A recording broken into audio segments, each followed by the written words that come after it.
Kontraksi ekonomi terbukti sudah 4 kuartal minus. Maka efek bulan Juli lockdown PPKM Jawa Bali di mana 70% peredaran uang nasional ada di sana untuk menahan laju pemaparan dibatasi gerakannya. Hal ini secara ekonomi pasti akan berpengaruh besar ke arah negatif lagi. Kita semua tahu strategi ekonomi tidak tumbuh baik selama ini. Pandemi gelombang pertama membuat minus 4 kuartal. Lalu pandemi gelombang kedua sedang kita bersama perangi saat ini. Entah apa yang terjadi dalam 2 kuartal ekonomi ke depan sisa tahun 2021 ini. Namun pemerintah tetap optimis bisa membuat ekonomi naik. Bahkan kalau tidak percaya akan dipanggil Pak Luhut.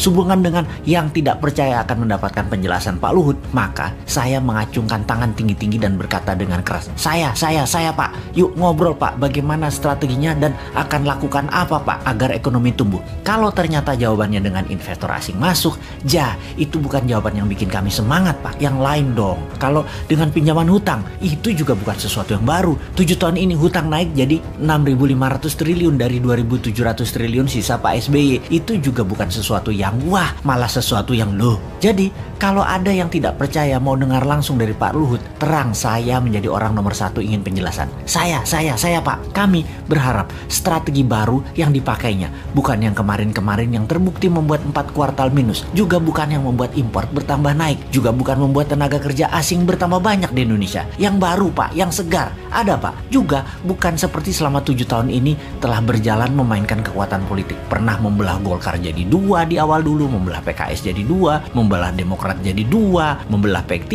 membelah PAN, baik langsung ataupun tidak langsung mendukung atau mendiamkan perpecahan politik terjadi. Jangan lagi seperti itu. Jangan terlalu berpolitiklah bernegara. Utamakan keselamatan rakyat, humanitarian. Ekonomi juga jangan terlalu mementingkan asing lah. Hutang, investor asing, keduk hasil bumi, sumber daya alam, tanah air, tenaga kerja asing, pajak mencekik. Dukunglah dengan mempermudah. Seperti izin di BPOM misalnya. Ada ribuan izin yang nyangkut tahunan di sana. Juga berpihaklah dengan regulasi digital yang terbuka dan luas agar muncul startup unicorn atau dekakorn yang sampai saat ini nggak tumbuh-tumbuh lagi. Yang ada 5 unicorn itu juga produk sebelum 2014 kebanyakan. Bukan kebijakan selama 7 tahun berkuasa. Kalian belum membantu digital anak bangsa satu pun jadi unicorn karena kebijakan kalian. Mana janjinya? Ini hanya sedikit janji kampanye yang dipertanyakan generasi muda. Lalu ada mini lockdown Jawa Bali Juli ini. Akibatnya pasti melambat lagi 2 kuartal ke depan. Bisa minus lagi. Jangan sampai 6 kali minus loh ekonominya. Sampai akhir tahun 2021 ini minus. Itu berbahaya. Berat mesin ekonomi kalau turunnya terlalu dalam atau diamnya mesin terlalu lama. Yang Newmind takut adalah minyak crude oil yang saat ini $75